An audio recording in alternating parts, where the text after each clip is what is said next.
There was a time when Japan built cars that did more than perform. They spoke to you. Machines born from passion, tuned for purity, and remembered long after their engines went silent. But not every legend got the ending it deserved. Some were cut short too early, victims of economics, emissions rules, and changing times. Today, we are looking at 15 JDM icons that met an early and painful end. Cars that could have ruled the roads much longer if their creators had not pulled the plug. 15. Toyota Supra, A80, 1993 to 2002. The A80 Supra wasn't just fast, it was a cultural icon. Its 2JZ GTE inline 6 became legendary for one thing: indestructible power. Stock, it made 276 horsepower, but tuners knew it could handle 4-digit numbers without breaking a sweat. It was Japan's gift to the tuning world, a car that felt built for the future. So why kill it? Blame the early 2000s. Sports cars weren't selling, emission standards tightened, and Toyota was pivoting toward hybrids and efficiency. The Supra's price tag and fuel thirst no longer fit the company's image. Production quietly stopped. No farewell, no celebration, just silence. For years, Toyota refused to bring it back, leaving fans clinging to used models and memories. It wasn't until 2019 that the nameplate returned, but it wasn't the same. The new Supra, co-developed with BMW, split opinions. Some loved the performance. Others said it lacked the soul of the original. The truth? The A80 didn't die because it was bad. It died because it was too good for the times. It represented freedom, tuning culture, and raw Japanese engineering. All the things the early 2000s left behind. And for many enthusiasts, the original Supra isn't just a car that was discontinued. It's a reminder of when Japan dared to dream bigger than anyone else. 14. Toyota MR2, SW20, 1989 to 1999. The Toyota MR2 was Japan's mid-engine dream, small, agile, and beautifully balanced. It made ordinary drivers feel like racers without draining a wallet, but like many legends, it couldn't outrun changing times. Debuting in the late 80s, it did things differently: mid-engine, rear-wheel drive, and razor-sharp responses, traits usually reserved for Ferraris, not Toyotas. The second-gen SW20, 1989, looked outright exotic, and with a turbocharged 2-liter making up to 245 horsepower, it could do 0 to 60 in under 6 seconds. Not bad for a cheap sports car. That brilliance had a sting. The same layout that made it magical also made it unforgiving, earning the Snap Oversteer Special nickname.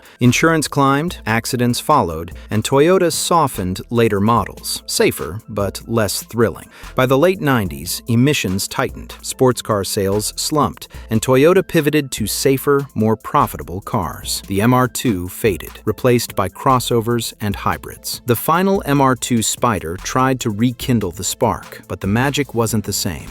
Today, the MR2 feels like a forgotten masterpiece, Ferrari-like dynamics at a fraction of the price. Killed quietly, remembered loudly, it remains a bittersweet reminder of what driving used to feel like. 13. Subaru WRX STI, EJ25 era, 2004 to 2021. The Subaru WRX STI was the rally-bred hero of the streets, loud, raw, and unapologetically fast. Born from WRC grit, it earned its name in mud, snow, and gravel, with a 2.5-liter turbo boxer, all-wheel drive, and that towering wing turning errands into sprints. It wasn't refined, it was electric, a car that could shame supercars on a mountain road and still haul groceries. But the world shifted. Emissions tightened. Competitors' turbos got cleaner and smarter, and the aging EJ25, rough idle, big thirst, started to feel ancient. Subaru tweaked, but never transformed it enough to match its rising price. Then, the gut punch. When the next-gen WRX landed in 2022,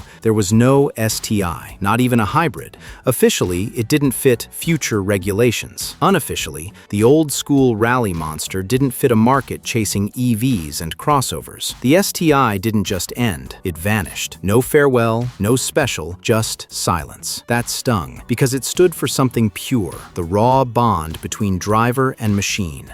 Now, spotting an STI feels like seeing a relic from a better time. Loud, brash, wonderfully alive. Subaru moved on. The fans? They're still waiting for that boxer burble to come back. 12. Toyota Celica GT4 ST205. The Celica GT4 was Toyota's rally-bred monster, built to dominate dirt, tarmac, and snow. But politics and shifting markets cut it down early. At its peak in the late 80s and 90s, especially as the ST205, it packed a turbo 2.0-liter 3S GTE, full-time all-wheel drive, and a lightweight body, delivering around 250 horsepower to take on Evos and Imprezas with real bite. It wasn't just quick, it was a tech showcase. Anti-lag, advanced suspension, even intercooler water spray. Then, 1995 hit. Toyota was caught using a restrictor bypass in the WRC called the most ingenious, cheating device ever seen, leading to a ban that shattered the GT4's image. Sales fell, the program died, and Celica drifted into front-wheel drive coupes with none of the rally soul. By 2006, the nameplate was gone. The GT4 deserved better. It proved Toyota could build a hardcore driver's car when it chose to. Years later, the GR Yaris rekindled that fire. But the Celica GT4 remains the one that got away, a hero undone by brilliance and scandal. 11. Nissan 300ZX Z32, 1989 to 2000. The 300ZX was a masterpiece that came too soon, a car so advanced for its time that it priced itself out of existence. It was Nissan's attempt to build a supercar for the streets, and for a while, it worked. When it launched in 1989, the Z32 was a revolution. Sleek, futuristic, and packed with technology, it looked like something from the next decade. Under the hood sat a twin-turbo 3-liter V6 producing 300 horsepower, a big deal back then. It could hit 60 miles per hour in under 6 seconds and handle corners like a dream thanks to 4-wheel steering and near-perfect balance. But all that performance came at a cost, literally. The 300ZX was expensive to build, complex to maintain, and heavy compared to earlier Z cars. As the 90s wore on, the yen rose, and Japan's economy slowed down. Sales plummeted, and by 2000, Nissan quietly killed it off. It wasn't just the end of a model, it was the end of an era. The Z once stood for affordable performance, but the 300ZX had become too ambitious for its own good. Today, enthusiasts still love it for its design and performance, but finding a clean one is getting harder every year. The 300ZX died because it was too good, too advanced for a market that wasn't ready, and in a strange way, that's what makes it unforgettable. 10. Mazda RX-7, 1978 to 2002. The Mazda RX-7 was more than a car. It was a statement. A sleek, lightweight coupe powered by a rotary that revved higher and sang louder than almost anything on the road, proving Mazda's belief in doing things differently. The original 1978 car chased balance, front engine, rear drive, near-perfect weight distribution. But the real star was the Wankel rotary. No pistons, just spinning rotors delivering eerily smooth, high-rev power. Then came the FD in the 90s. The RX-7 everyone remembers. Light, beautiful,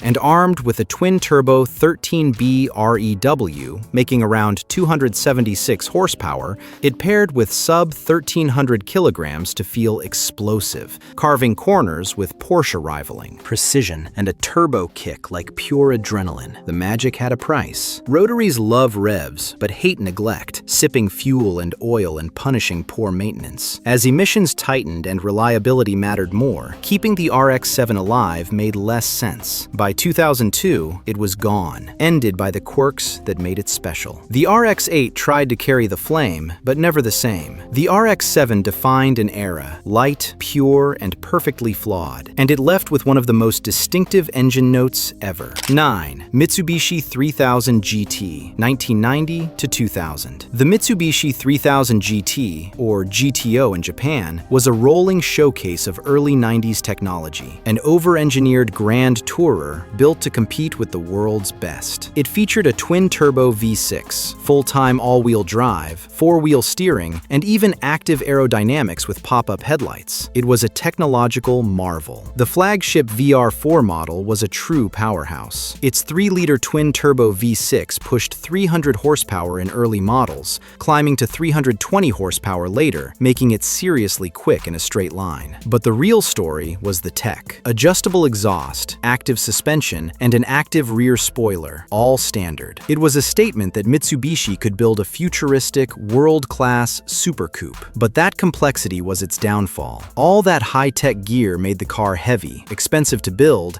and brutally difficult to maintain. A simple repair often required specialized knowledge. As the decade ended, performance trends shifted toward lighter, simpler cars, and stricter safety standards meant costly redesigns. Mitsubishi's focus, too, narrowed to the successful Lancer Evo. It was a sad end for a car that dared to be different. The 3000 GT died, not because it lacked performance, but because it had too much ambition and too many parts. Today, clean VR4s are highly sought after by collectors who appreciate the sheer engineering audacity that created one of the most complex yet unforgettable JDM icons of the era. Next up is another Nissan that took things even further, a car that dominated the streets and earned a nickname that still gives chills. 8. Nissan GT-R R34 Skyline, 1999 to 2002. The Nissan GT-R R34 wasn't just a car, it was a legend written in steel and boost. When it landed in 1999, it felt decades ahead. A twin-turbo inline-six, a Tessa ETS all-wheel drive, and Super Hikus four-wheel steering made it not just quick, but surgical. Nicknamed Godzilla for how it crushed rivals, it hit 60 in about 4.9 seconds. But the real magic was control. On track or in rain, it felt unshakable, almost supernatural for its era. Then the plug was pulled. Emissions tightened, the yen strengthened, and Nissan's finances cratered. The R34 was costly to build and sell, and the market for hardcore coupes was shrinking fast. Production ended in 2002, a gut punch to enthusiasts. The Skyline name lived on, but the R35 that followed was a different beast. More supercar, less street legend, missing that raw analog heart. The R34 didn't die because it failed. It died because it was too good, too advanced, too expensive to evolve, too pure for a profit-driven world. Today, it's among the most collectible JDM icons, prices soaring as the last chapter of an era and the end of innocence in performance design. But if you think Nissan was the only one forced to bury a legend, wait until you see what Toyota did to one of its greatest creations. 7. Mazda RX-8, 2003 to 2012. The RX-8 was Mazda's brave attempt to keep the rotary dream alive. It followed the legendary RX-7, and expectations were sky high. Unfortunately, reality didn't cooperate. On paper, it sounded perfect, a lightweight four-door sports coupe with a 1.3-liter rotary engine revving to 9,000 RPM. It handled beautifully, looked unique, and had those iconic rear-hinged doors. But the magic ended when it came time to live with one. The rotary engine was smooth, yes, but it was also fragile. It burned oil, flooded easily, and required constant attention. Many owners didn't know how to care for it properly, and engines started dying young. Add strict emission standards, and Mazda's dream engine became a liability. By 2012, the RX-8 was discontinued, not because people didn't love how it drove, but because it couldn't pass new regulations. It was the last rotary-powered production car in the world, and its death felt like losing a piece of history. Still, the RX-8 deserves credit. It proved Mazda's dedication to doing things differently, even when it didn't make business sense. It wasn't perfect, but it had soul, and that's something no EV can replace. 6. Mazda RX-7,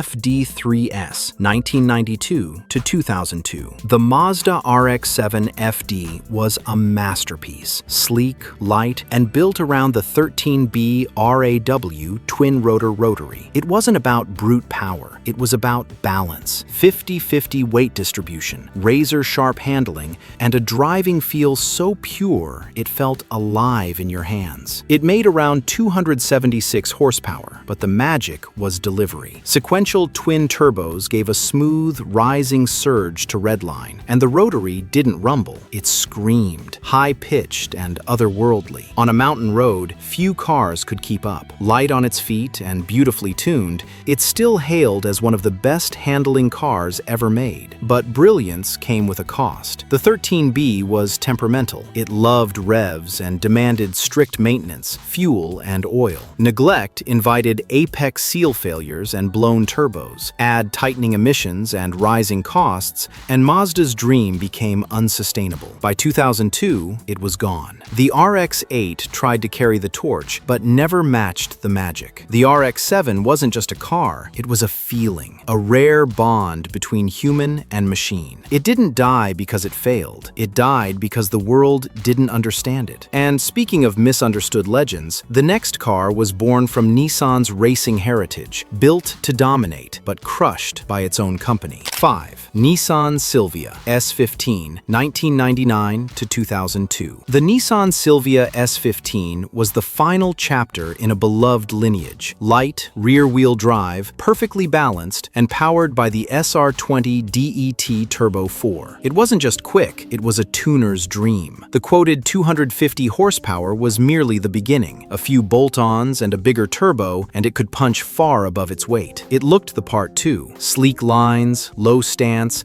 unmistakably JDM. On street or track, it felt alive, agile, predictable, endlessly rewarding. Then the early 2000s hit. Sports cars were dying. Buyers wanted crossovers. Regulations tightened, and Nissan needed mass-market hits. In 2002, the Silvia was axed, never officially sold in the US, and replaced by nothing, just silence. The formula was right. Lightweight, rear drive, affordable fun, but the timing wasn't. Today, the S15 is a drifting icon and a unicorn in clean, unmodified form, with prices climbing as survivors dwindle. It wasn't merely a model, it was a statement, proof that simplicity and balance brute force. When it ended, it felt like more than a discontinuation. It felt like a movement cut short. And speaking of lost legends, the next one wasn't just a car, it was a supercar killer that met a fate no one saw coming. 4. Toyota Chaser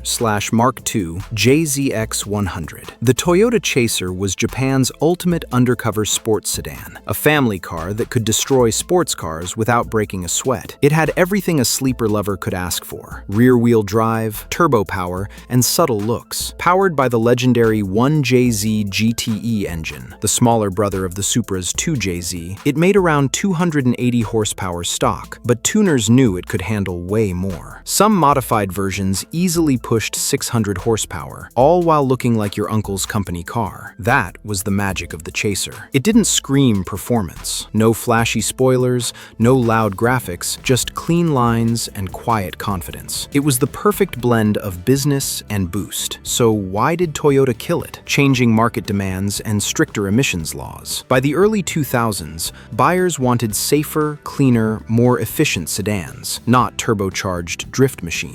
Toyota replaced it with the bland Mark X, and the JZX era quietly ended. Today, the Chaser has a massive cult following, especially among drifters and tuners. It's rare, desirable, and still one of the coolest sleeper cars ever built. Its death marked the end of an era when even four doors could have attitude. 3. Honda S2000, 1999 to 2009. The Honda S2000 was everything enthusiasts dreamed of: lightweight, rear-wheel drive, and powered by a glorious 2.0-liter that screamed to 9,000 RPM and made 240 horsepower without a turbo. Launched in 1999 for Honda's 50th anniversary, it felt like a love letter to pure driving. Razor-sharp balance, a buttery 6-speed, and responses so immediate it felt telepathic. It wasn't just fast, it felt alive at any speed. But the world shifted. Buyers gravitated to turbo torque and tech-heavy performance, and the S2000's old-school recipe, high revs, little torque, no frills,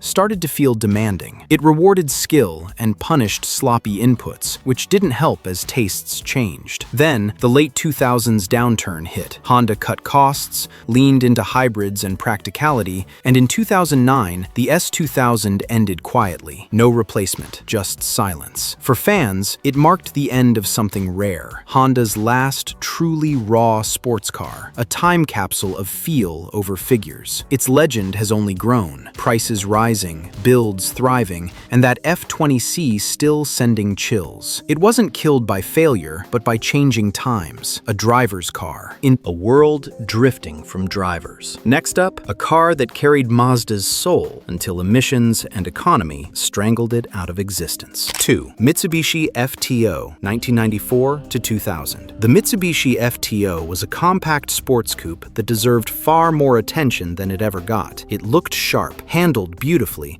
and even won Japan's Car of the Year in 1994. But outside Japan, few people noticed. Under the hood sat a 2-liter V6, rare for such a small car, and in its top GPX trim, it revved to nearly 8,000 RPM. Paired with Mitsubishi's clever Invex 2 automatic gearbox, or a manual option, it was quick, agile, and perfectly balanced. But timing was cruel. The FTO arrived just as Mitsubishi's global strategy started collapsing. The Lancer Evolution stole all the spotlight, and the FTO never officially came to key markets like the US. When Japan's economy slowed, sales dropped, and Mitsubishi decided to pull the plug in 2000. It didn't die because it was bad. It died because it was forgotten. The FTO was a victim of bad marketing and worse timing. Today, it's a cult classic among enthusiasts who know what it really was, a front-wheel drive coupe that could dance through corners and make you smile every single time. It wasn't as famous as the Supra or RX-7, but it had heart, and that's why people still remember it. 1. Mitsubishi Lancer Evolution, 1992 to 2016. The Mitsubishi Lancer Evolution wasn't just a car, it was a movement. Born on rally stages, it turned a humble sedan into a worlding weapon with racer soul, engineer brains, and street fighter attitude. From Evo 1 to Evo 10, the recipe sharpened. Turbo 2-liter power, advanced all-wheel drive, and knife-edge handling. By Evo 6, it was humiliating supercars on road and dirt,